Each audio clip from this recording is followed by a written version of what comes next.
Welcome back, everyone, to episode 61 of the Minot Business Podcast presented by Bennett Creative Media. I'm your host, Easton Bennett, and before we get started, if you have not already, please rate and review the show. It only takes 5 seconds to leave a rating and review, and it really helps spread the word to new audiences and attract new guests for you guys each week. On the show today, we have Alan Dostert. How are you today? Is that how you pronounce the last name? You're right. Dostert. I wasn't sure if it was Dostert or Dostert. Alan, how's it going today? It's going well. Thank you. Awesome. Alan, so for the people that don't know, they don't know what the business we're going to be talking about is today, but what do you do? If you saw me in an elevator, you had 30 seconds. What's your elevator pitch? Well, I'm the president and CEO of an architecture and engineering firm. I happen to be an architect by trade, but we provide full services of architecture and engineering for building and industrial services. So I always struggle with that word. Architecture and the engineering. When the business started, you mentioned before we were recording that it's 2 generations. Did it always start as both services, or was it one or the other? Well, it was formed in 1967 when engineering firm, Engineering Associates, was the name of that group, and Wells Denbrook Adams, which is an architectural firm, they'd been working together exclusively for years, and they decided to join one firm. And they'd been working together so much that it just made sense to combine their forces and then go after bigger projects. Okay. So that's the origins of EAPC. But that architectural firm went back to Theodore Wells, who was active in Eastern North Dakota in the teens and 20s. Oh, really? Yeah. Okay, yeah. So it goes way back then. Yeah. Almost 100 years then. Well, yeah. For that portion of us, I mean, we're celebrating our 56th year. Yep. Incorporated from 1967, and the firm goes way back. That's pretty sweet. 56 years. So 2 generations. Did your father start it? Your mother? Oh no. When I say generations, there was a patriarchal group that started the firm, and they recruited another wave of young partners. Okay. And I'm that second wave of young partners that got recruited. Okay. So it's not a family business then. Okay. That's an interesting concept. So let's go into the business a little bit more then. What services do you guys specifically offer? So to give the audience a little bit of, maybe you can touch on some projects you've done or some things that you've worked on. Let's give the audience some context. Sure. We're an architecture engineering firm. So the architecture side does typical architectural enclosures for all types of buildings. We have 5 sectors that we organize our work around, but we do almost anything that moves, of course, in North Dakota, because you have to be a general practitioner if you're in North Dakota as well. But on the engineering side, we do structural, mechanical, and electrical. Okay. We also have an interior design group. And then we also do what we call industrial engineering, and that's in heavy industrial engineering works for like American Crystal Sugar or J.R. Simplot, or for years we did a lot of work in the ethanol industry. Okay. Which is really not the building sector, but it's its own sort of heavy industrial, heavy engineering side. And then we also have lean services that we offer to our clients, and we have a new group called Marketing Works, which helps our clients with their branding. Okay. And, right down to doing their stationery and their wallpaper and those sort of things. So it really kind of works well with our interior design and our architecture group as well. Yeah, that's a lot of different branches. I didn't realize there was that many. They were a pretty diverse group, and it's really helped us over the years. That diversity, there's never one sector that seems to be always on top or always on the bottom. Yeah. But there's ups and downs. It's a cyclical process, as it is in the Midwest with any kind of building or design sort of activity. So that diversity has really helped us be around for 56 years. Okay, well, we'll get into kind of the transitions and different services you guys have implemented a little bit down the road. I want to talk about your background a little bit more. So you said architecture, that's kind of your background. When did you know, hey, this is something I want to go into, and what's your background experience? Well, I was kind of a nerd in high school and even in middle school, because when I was like 13 or 14, I knew I wanted to be an architect. Okay. I grew up on a dairy farm just 20 miles west of Minot here, right on Highway 2. Okay. And so Minot was always my stomping grounds. But my dad, being a dairy farmer, he didn't know a lot about architecture and engineering, and he called it architectural engineering. So I always assumed there was a lot of math with it. Well, yeah. So I was just a math head in high school, and I took every kind of math class I could, because you could go business classes, math classes, voeg classes, and I took every math class I could. In fact, when I was in high school, I took several courses of correspondence in calculus, because I just assumed that the math would be a necessity. And I get to NDSU, and my advisor looks at me and goes, "What? What's with all the math?" So as long as you know your basic math, and and calculators can do that pretty well for you. In architects is just fine with having basic math and trigonometry sort of experience. Okay. So the math was the main factor of like, hey, let's get into this. Well, when I grew up on the farm, my dad and even my grandpa, they did all their own construction. They built their own buildings. And my dad converted a 100-year-old dairy farm into a modern dairy barn. Okay. And we poured our own concrete. We did all the systems, all the stanchions, all the things to take an old dirt floor manger barn into a modern dairy barn. And I watched my dad just kind of figure all those things up, and I just loved it. Yeah. And as I said, everything we did from shingling to framing out stuff, pouring concrete, we did it all ourselves on the farm. So it was kind of the construction side that got me interested in the design side. So that was the roots of where I'm at today. So it's kind of ingrained in you growing up then, the construction side of things. Yeah, you could say that for sure. It was always something we did. And my grandpa and my dad were pretty accomplished carpenters in their own right for being a couple of farmers.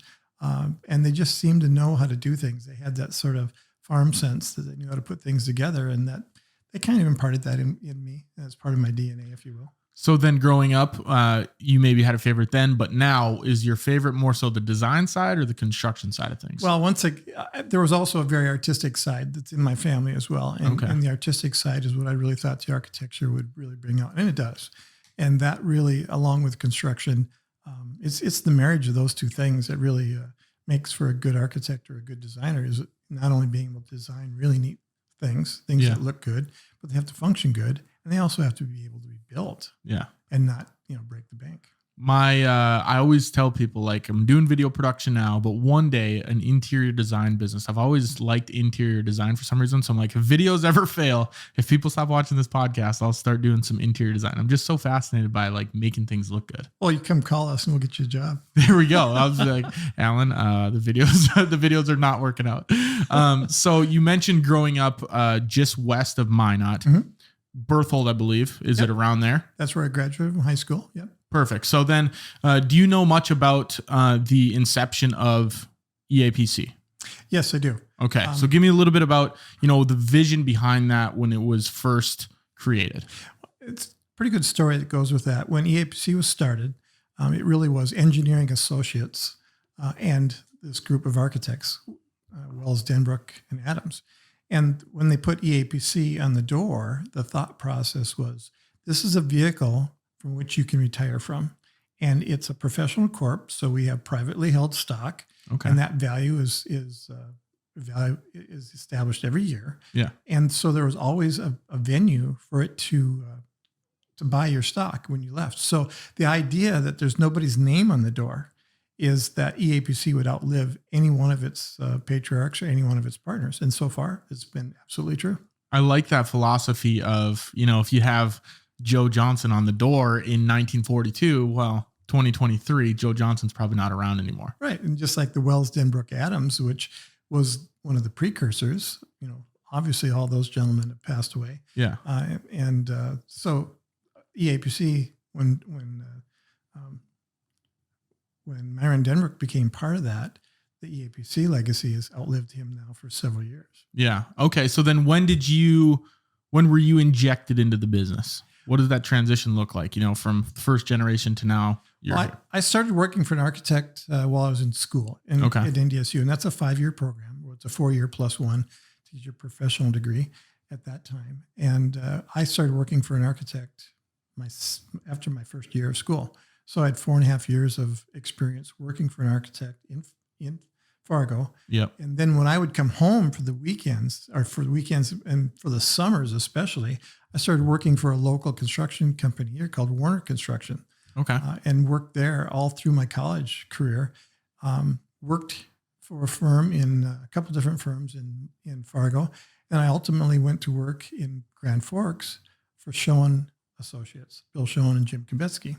And that was a very, very hot firm at the time. I mean, they did a lot of very significant buildings. The Ralph Engelstad, for instance, is one of their buildings. Oh, really? That's sweet. And I worked for those guys for 9 years, something like that. And I just decided, with the amount of time I'm spending, I could spend this towards, working for myself instead of for someone else. And EAPC hired me with the agreement that a 1-year internship as a precursor to being a partner, they would offer me partnership if it worked out. Okay. And they typically had 3-year associate positions. Yeah. And I said, guys, you know who I am. I know who you are. We're either going to love each other or hate each other at the end of a year. So let's not, dance this dance for 3 years. Let's just move forward if we think it's going to work. So a year later, I became a partner. After 1 year, they're like, man, we got 2 years left of this. We never should have done the 3-year deal. That could happen. And it has happened. Yeah. So that's super interesting. The internship to partner. I haven't seen that very often. Is that kind of common or no? At EAPC, it was part of our DNA. They always had internships for partners who came in, and they would establish goals for marketing and goals for management. Okay. You'd take care of a portfolio. For instance, when I first started, they assigned to me the portfolio of taking care of our insurances. Okay. Well, typical liability insurance and umbrella insurance, and then this wonderful thing called professional liability insurance, which is, like doctors and lawyers and professional people have to have. That was a world that no one talked about that in school. And so it was sort of baptism by fire and got immersed in it pretty deep. And the best way to do it. Yeah. And early on in my career, I think they gave me some very difficult things, which really kind of set me up, I think, for where I'm at today. And those things are kind of part of my DNA, because I started early on at EAPC with those sort of responsibilities. And now I understand them very well. Other people take care of those things. Yeah. But I'm kind of that go-to person for a lot of it because it was assigned to me at such a young point in my career. So now you've made that transition from early on in your career. What does the day-to-day look like now? Well, day-to-day now is a lot of administrative chores. Okay. And podcasts. Yeah. Well, it's equal parts of mentoring, and then design work and production work, although I don't get to do as much of that as I really would love. I mean, that's what we go to school for, is the design and the architecture side of it. And as your career, gets more and more mature, we'll say. I don't want to say I'm getting older, but as that career matures, those responsibilities kind of change. You have to take care of others. Yeah. So you're mentoring and you're helping others with insurances, with design work, with construction questions and those sort of things. Then a big part of it is the people connection. I mean, architecture is so much about connecting with people and solving things for people. So business development is a big, big part of what I do today. So for someone that maybe is going into a role similar to yours or wants that role one day, what would you offer up as advice for being a good mentor? Oh, wow. For being a good mentor, the first thing is just being a good listener. Yeah. And really sitting down and not only understanding what people are doing and understanding the questions they're asking, but understanding that in the context of where they want to be in their careers and where the firm wants them to be in terms of their position within the firm. So there's a lot of variables there and a lot of things to sort of digest and just consider and say, hey, you're really good at construction. Maybe this, construction administration is something that serves you really well. Or maybe you're just a top-notch designer and you just have that eye for things and you know how things should look. And in that case, moving toward the design side of things and being sort of project managers on projects, big and small, becomes a real rewarding thing for those folks. So those folks, you don't put a hammer in their hand. You're like, you just keep designing. You're pretty good at that. I'm kind of a dinosaur. People joke about it. My arms getting shorter. I won't be able to feed myself. I'll be the ultimate T-Rex. But, I grew up in a world where everything was pencil on paper and trace paper. And so I suppose when we drew layers like they do today on computers, but it was all ink or on what we call onion skin or trace paper. So you could see the buildup of things, So you put the shell down and then another piece on top. And you start rethinking, the rethink is something that for someone like myself that's trained by drawing, to do that now on a computer, it takes a little bit for that transition. The young folks do it because they really don't draw that much in school. But that was the only way we did it when I was in school and well into my career. So nowadays, I still, the joke in the office is, the power goes out or the computer goes down. I'm still working because I do everything with a pencil. This is still my tool of choice. Yeah. Well, that's interesting because I assume the schooling, it does switch to computers now, whereas when you probably learned it was only pen and paper. So what was that learning curve like, having to learn? Was it like you were going through school again, having to learn all the computer? Well, it was pretty steep. When my fifth year of school, they were just beginning vectorized drawing. And that's it. Okay. It wasn't AutoCAD. It was just vector drawing. If you wanted to draw something, you input all these little points. And I remember we had an instructor who was really big into that. And he said, this is going to be the wave of the future, guys. You have to figure this out. Yeah. So he got these Tandy 1000 computers, and he provided the funding for that himself. And then we had these 7-inch paper printers, 7-inch roll. And so he assigned us each something and we were teams of 2 to design something. So we were going to draw the Arc de Triomphe in Paris. Yeah. And we were inputting all these points for the arc, and we got 2/3 of the way through the arc, and we ran out of memory. So yeah, things have changed a little bit. Yeah, that's probably when the computers were this big. Now we have a little memory card, and it's like, oh yeah, there's 1 terabyte in there. We started out with like Tandy, TRS 80s. Okay. And of course, there was no drawing. You just used that for word processing and writing specifications and things like that. 5.5-inch floppy disks, which I think most people go, what? Yeah. They're like, what's a floppy disk? What? Yeah. Yeah. Right. I think our demographic for this podcast mainly is that I want to say it's 25 to 35 is the highest percentage. It's like 31% or something. So floppy disks, if you guys don't know, give them a quick Google search. Pod is the show. Give them a quick Google search. So let's talk about location wise now. You handed me a business card before we got started and had the locations on the backside. Mm-hmm. Where was the origin location? What's the first place? The origins of EAPC really started in Grand Forks. That's where Engineering Associates and Wells Denbrook Adams were located out of. But they did their work in the entire northeast quadrant of North Dakota, and they did, and into Canada and into Minnesota for that matter. Lots of schools, lots of city, municipal buildings, those sort of things. Because when it started, there was just this wave of sort of urban renewal and things that were happening at the time. So there was a lot of work to be done. Yeah. So then the transition from Grand Forks, what was next? When did it end up getting to Minot? You can kind of give me the lineage. Well, at that time, for instance, my own career, I was working in a 7-state contract for GSA. Okay. And I was hopping in a plane 2 or 3 times a week and going out to Helena, Montana, or Colorado, or Pure, South Dakota, or whatever. And here we are, we were very, very busy. And 75 miles south of us was probably one of the biggest markets we could address, and that being Fargo. Yeah. And, in those days, if you didn't have a presence in the city that you wanted to do work in, you didn't get a lot of work unless you really knew someone solid. And so we decided, rather than going all over the place trying to find work, why don't we open an office in Fargo? And so that was kind of our first venue into multiple locations. Of course, now we've got 9 offices in 5 states.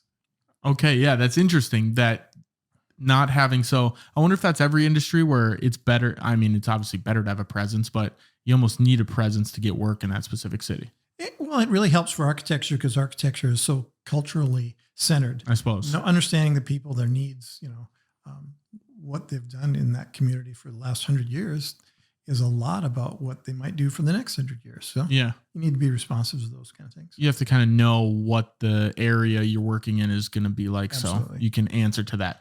Yep. We're going to get a little bit more into the architecture here, but let's first hear from this week's sponsor, Midco.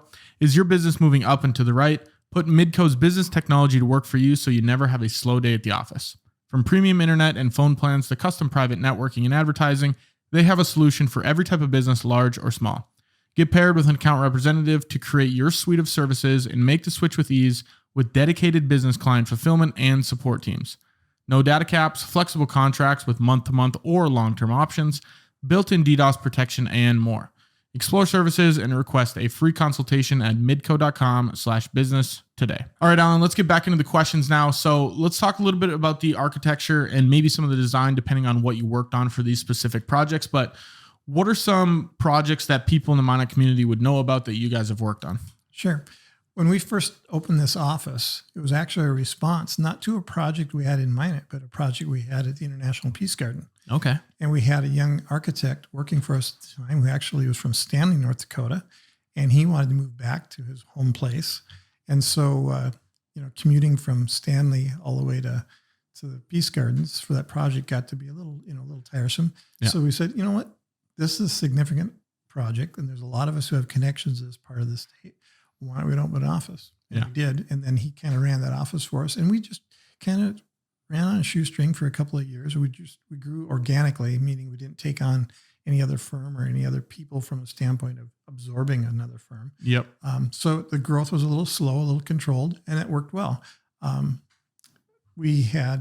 was coming out here for projects, and when we open an office, we take a look at 3 types of sectors that we really are interested in having some exposure and some projects in. We always look at the municipal side of things, in other words, working for the city. Okay. We always look at education, whether it's K-12 or whether it's higher ed. We take a look at, is there an opportunity to do educational projects? And the last piece was medicine. Our firm has those areas are very strong components of what we do. Okay. And when we opened this office, we had some work for Trinity at the time. We did some code studies and some things for them that they needed to have taken care of. I got basically in the old St. Joe's and the old Trinity building, I was above every ceiling in every room of both of those facilities. Really? Doing basically follow-up work for code and what they call an SOC, a statement of conditions. Okay. And so that really got us, it got us a presence here working for the medical side. We happened to get very successful with a number of projects back to back for Minot State. And those are some projects that probably have the most noteworthy appeal and sort of visuals. Is we started with the all-weather field. Okay. And after we did the all-weather field, we did the grandstands, if you will, or the stadium, we'll call it. Yep. And then the last piece was the press box. So that whole component was part of our work. And then we added some ancillary things like the scoreboard. Mm-hmm. And we actually had done some designs for them to put a potential bubble over the field, which they've now followed up and done. Yep. But then in addition to that, at about that same time, the wellness center for the college came up, and we did the wellness center. And the real dynamic component of that building is the climbing wall. Yep. And you wanted people to see it, and it generates interest, and kids look at it and they say, I want to be in there. I want to do something. Even though they might not all be rock climbers and that sort of thing, it develops an interest. So there's a sort of severe angularity to that corner and a lot of glass that kind of showcases that piece, which really helped them, market the students on campus and make the students want to be in that building. I think when people think about architecture and design, a lot of it's like, oh, they made the building, right? Where there's so much more that goes into it. You mentioned a scoreboard. People might not think about a scoreboard, a rock wall. Those are the things where it's like, oh yeah, they have to do the cool interiors of stuff too. And that's one thing that I always think. I'm like, oh, it's just the building. Like, oh, they built this building. But then you start to think about the insides, and it's super cool to see. In architecture, our education is kind of gives you a glimmer into the different things that we have to take into account. When I went to college, I thought, again, I was going to be doing all this math and all this algebra and all these calculations. And the fact of the matter is our base of our education is the ologies, right? Yep. Psychology, sociology, anthropology, and those sort of things. Because if you're going to be a good architect, you have to understand the culture that you're designing for. Yeah. Whether that be a primitive culture, an advanced culture, or the culture in your hometown. You really have to understand what it all means to be responsive. Otherwise, you're just building. Yeah. And that's where, so going into maybe what makes you guys a little bit different then, all of these architecture firms and design firms, they have their own unique selling point. What would you say your guys' unique selling point if someone was to hire EAPC compared to someone down the road? Sure. A couple of things come to mind. Immediately, we're the biggest AE firm in the state. And we're also the oldest AE firm in the state. And from that standpoint, we always talk about, well, what does that mean anything to someone when you go to an interview and you tell them that, okay, it's just numbers, but you don't last that long and grow to that size without doing something well. And I think the thing that we do well is we listen. Okay. We're kind of a blue collar group of folks. Nobody really lets their ego get out of control. We check our egos at the door. We really try to listen to what our clients need. And sometimes that's probably been a knock on some of our architecture, but I like to think our architecture and the budgets for architecture, the buildings that we do are very responsive to the client, and they fit. And the architecture and engineering both really helps us with that. And that engineering side makes us a little bit different. There's not a lot of firms who offer both architecture and engineering. The engineering allows us a much better handle on what those things cost to do, and how to make them comfortable and how to make them work well without forcing a square peg into a round hole. Yeah. So a lot of firms are one or the other? Correct. Okay. Well, that's an interesting, that's about the number one unique selling point is that you guys do both. Yeah. So pivoting a little bit then, I want to talk about, you have some disaster relief experience. Yes, we do. We talked about a story before we started recording. Do you want to tell that story, what people were thinking back in the day? Well, there's a couple of things that come to mind. First of all, I lived in Grand Forks during the flood of Grand Forks. And at that time, we did assessments on a lot of buildings. And I want to say there was close to 1,200 buildings we did assessments on. When we opened our office in Fargo, it was June of 2000, June of 2000. And they had like an 8-inch rain event in 20 minutes in Fargo. And I got this call from one of the major contractors that was kind of assigned to rebuild the campus and figure out what's next. And they called me and said, Alan, you're in Grand Forks, right? Now you got an office down here. I'm like, yeah. You went through the flood in Grand Forks, right? Yes, I did. So do you have any experience in doing assessments of buildings? I'm like, yeah. Can you give us like the addresses of those buildings? I'm like, there's like 1,200 of them. Yeah. I have that list. This thing take me, you're hired. Yeah. You're hired. Okay. So obviously we showed some expertise in that. Yeah. And we ended up that weekend, this is in a weekend, inspecting and providing assessments, damage assessments of 19 of the buildings that got water damage from that rain event in June of 2000. So that kind of put us on the map. We just opened the office in Fargo. And remember those three components, city, the education, and the medical. Well, just like that, NDSU, we got to know all the players at NDSU, and we became pretty trusted because we worked very hard to get that information into them. So now fast forward 2011, of course, the flood hits Minot.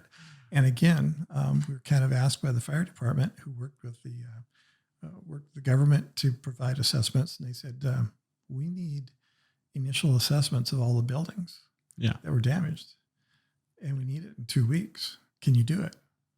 2 weeks. And I thought, How many homes were that in Minot? Well, was it homes or buildings? Well, It was started with just homes. Really, the commercial structures weren't part of that per se. Okay. But the numbers were like this, and these are rounded a little bit, but 5,000 homes touched by water. Yep. 500 that were significantly damaged. 50 were probably what we call red tagged, and 5 were like totally destroyed. Really? If you look at it that way. That's the basic numbers, just 555. So we had, talking about fives, we created 5 crews. We had a crew, they used my dad's farm for a bed and breakfast. Yeah. So we had a bunch of people staying out there with my dad, and he really loved that. At the time, I think he was about 85 years old or whatever. And so we had that group, and then we had a group in town here that worked for us, and most of them were not affected by the flood. So that was a second crew. So they didn't really have to commute. They were just here. Then we had an office in Bismarck. So we had a crew in Bismarck who commuted up during the day and took on a big part of it. Yeah. And then we had our industrial designers. And these guys are used to traipsing through American Crystal Sugar and food processing places and grain processing plants that are always, the cleanest. Yeah. Yeah. They can have some odors. Yeah. So they're hopping on board. They're like, yeah, we'll do that project. Well, so we had them stay, quite frankly. We created a little man camp out at the FEMA trailer park. Okay, yeah. And so they were allowed to stay there. And then we outsourced one more team from Higher Engineering, which was Jim Higher and I are friends that go back way back. And so we had these 5 teams. And so we'd work from light to light every day. And in fact, we got all 5,000 of the houses inspected and reports written in 10 days. 10 days. 10 days. How do you what were your emotions like when they said 2 weeks? Like, what kind of undertaking was that? Well, knowing what we'd gone through in Grand Forks, it wasn't, and in the thing at NDSU as well, I knew what we were capable of. I just didn't know if we could put enough bodies on it because you need, several teams to do it. And in a perfect world, we would have had tablets with an assessment checklist and everything to just go, but we didn't have time to develop that. We needed to start like the next day. Yeah. And CJ Craven was the fire chief at the time, and I got to know him pretty well during the process. And Ken Sisk was his person who was sort of assigned as a coordinator for that work. And we worked long and hard and learned a lot about the city, Learned a lot about the different people managing the city and so forth, and really got to know. I mean, I grew up here, and I thought I knew the city pretty well. Yeah, I know it really well now. Are there some combatants now of people telling you, Alan, do not open an office in our city?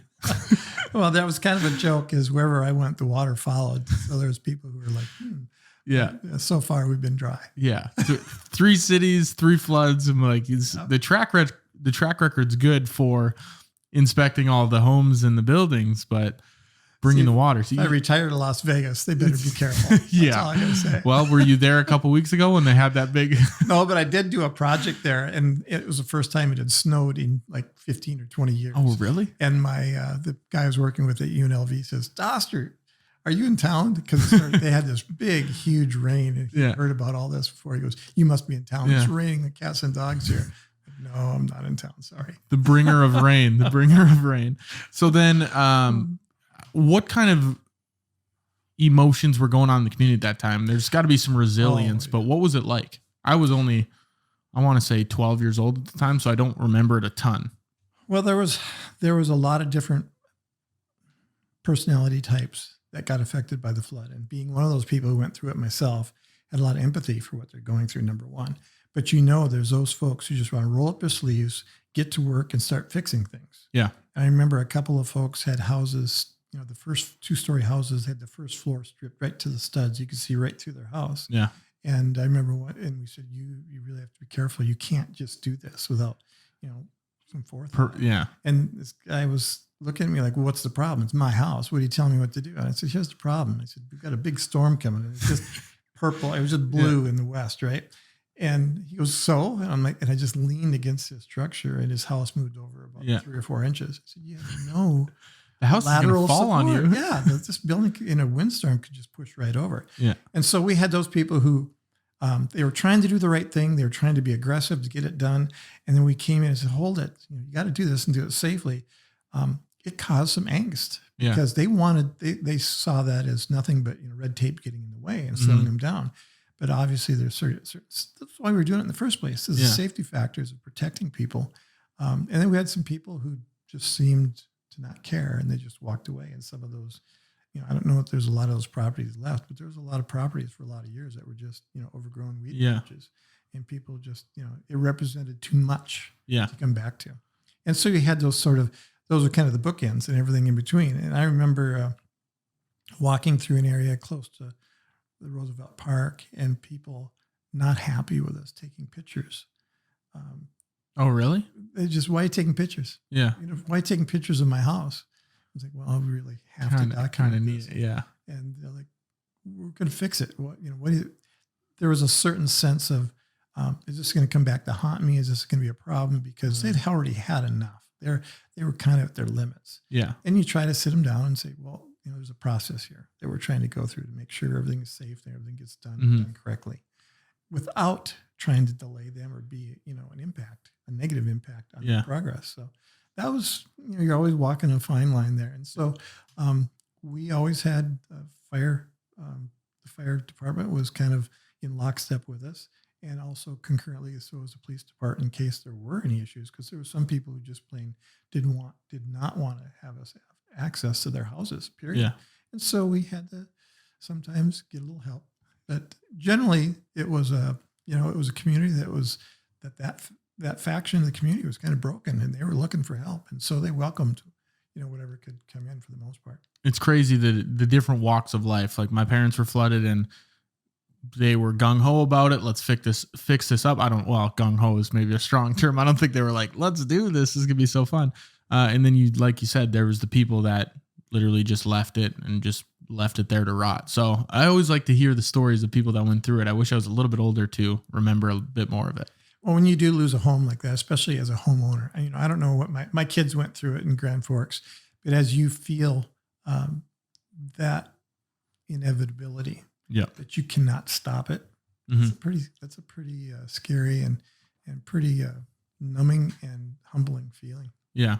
Super interesting. Hopefully it doesn't happen again to any cities that you're opening any offices in.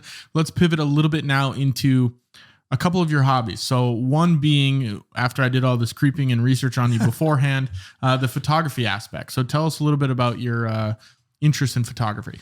Well, I'm not a real professional photographer. What I like to say is I'm a contextual photographer. I love driving around North Dakota, especially in some of these cities that at one time were thriving cities.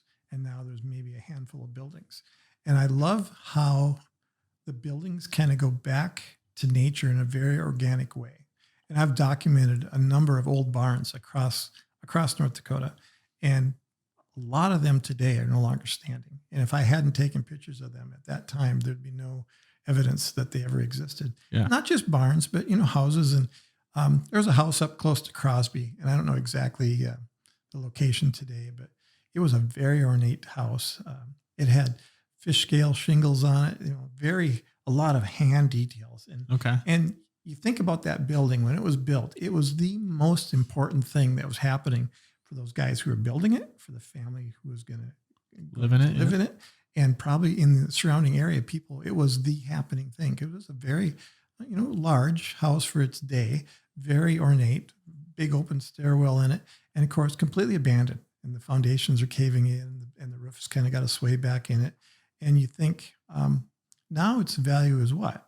Yeah. Almost nothing.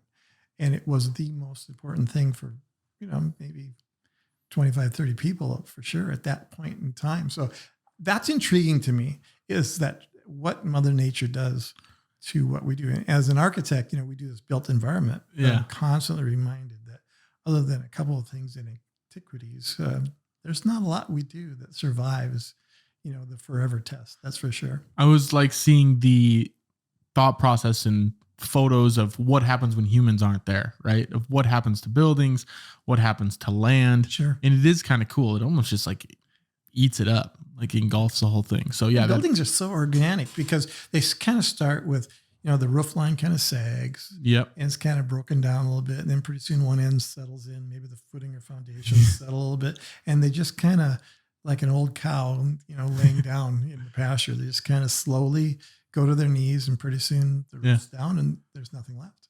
It is fascinating. So do you think the photography side of that kind of ties hand in hand with your love for architecture and design? Yeah, it does. I mean, it's kind of the far end of that milestone of design is, okay, what's the value of our buildings over time, and how do they affect the next couple of generations? And being mindful of the fact that everything has a life to it, and buildings are no exception. Yeah. So then pivoting a little bit then into EAPC, the future, where do you see it going? What do you see this turning into? What, 5 years, 10 years, 15 years? Well, we have North Dakota pretty well covered, and, we continually look to grow. And there's just certain limits on that growth. For instance, our offices across North Dakota in Minot, Bismarck, Dickinson, Williston. At one point with the oil boom, what was that growth? Was it limitless? I mean, there's a limit to everything, but at one point, people were like, these communities are really, really going to grow. Yeah. And we were positioned long before the oil boom, these communities to take advantage of that. But obviously, that has kind of plateaued out. We see our position in North Dakota is just be solid and to continue to provide those services. We try to diversify as much as we can to widen that market share. And that's kind of the reason we do some of the things we do in terms of the market works and the lean processes and things like that. But then we've also kind of gone outside the lines of North Dakota, and we have offices in Sioux Falls and St. Paul. Okay. And the most recent office we opened is in Phoenix. And quite frankly, I think Phoenix is like the 5th fastest growing city in the United States. Yeah. And so we position ourselves in a community like that because, how many people in North Dakota want to retire there? And most of them. and even our own employees. It gives us a landing pad for employees if they're getting closer to retirement to sit down and say, hey, is there an opportunity for me to move to, the Sun Belt, if you will? Yeah. And Phoenix seemed like a real logical location. And again, we're not opposed to opening an office wherever we think we can really have an impact on those three pieces: the municipal work, the city work, the educational work, and government work. How do you go about I get if you're transitioning to a new city inside of North Dakota, so like Grand Forks to Fargo, maybe an easier transition. How do you go from North Dakota to Phoenix? How do you even break into that market? Well, we had some people in our firm that were kind of medical experts, and they were really determined that that's kind of where they wanted to move to. And so when they moved down there, we took that body of knowledge with us. And that seemed to be one of the sectors in Phoenix that wasn't being served exceedingly well, and that was the medical world. And we knew that we could do it because we did it in St. Paul, and had a lot of success. And a lot of those really high-end or, sort of blue chip project managers, designers, they had an interest in following up and doing more work than just, St. Paul and Minneapolis. And so it was just a natural, almost organic growth, if you will. And now it's really growing fast. Okay. So it wasn't as hard as you'd think it would be. Well, if it comes organically, like I contrast that to the growth in Minot. The growth in Minot was very organic, based on just building project by project by project, and not having, a real pent up need for a specialty. In other words, there's not a ton of medical providers, if you will, in Minot relative to like a Phoenix market. Yeah. So it was a lot easier to grow in Phoenix having medical expertise than in Minot. Yeah. Just because of the number of opportunities, touch points that are out there. Do you think you can use that same concept in other business ventures where if someone's starting a different business ventures, you do have to go project by project by project? Well, we've had two types of growth, the organic growth, project by project that way. And the other one is sort of, we've had an acquisitional sort of growth that we've done with a number of locations where we've actually come in, and we don't really buy firms. Yeah. What we do is we find a firm, a lot of times architecture and some engineering firms, they weren't the best business planners in terms of their exit strategy. One guy may have had a firm that was very successful for years and years and years. And here he's thinking, I'll retire while I still have my health. Yeah. And still I can enjoy life. And where's he at with survivorship, with succession? Mm-hmm. And we have offered that to a number of firms. Our Bismarck office, for instance, grew that way. We basically didn't buy the firm that was down there, but we hired the patriarch of that firm, and we hired the employees that he had. Okay. And then we worked out a contract with him to tail out and finish his projects with an employment contract that also said he would stay involved and use his presence in the community for business development. Okay. And it was just a recipe for success, and that has worked quite well. So it's interesting. It's two real different ways. Yeah. Two different ways we've done it. It's more so a partnership rather than like a hostile takeover. Like we're purchasing you and we're going to fire your employees and just take your IP. So I like that there's two different routes. If you had to give advice to maybe architects coming out of college, or maybe just people that are looking to get into the industry, what would be your advice to make your mark in the industry and to get your foot in the door? Well, I look at young architects and young prospects, even in school. And I'm on the advisory council for the Architecture and Landscape Architecture Board at NDSU. And when people ask, what should I be showing to get a job? What should I be doing? And my answer is, and it might not be for everyone, is I want to hire people who are good people. Yeah.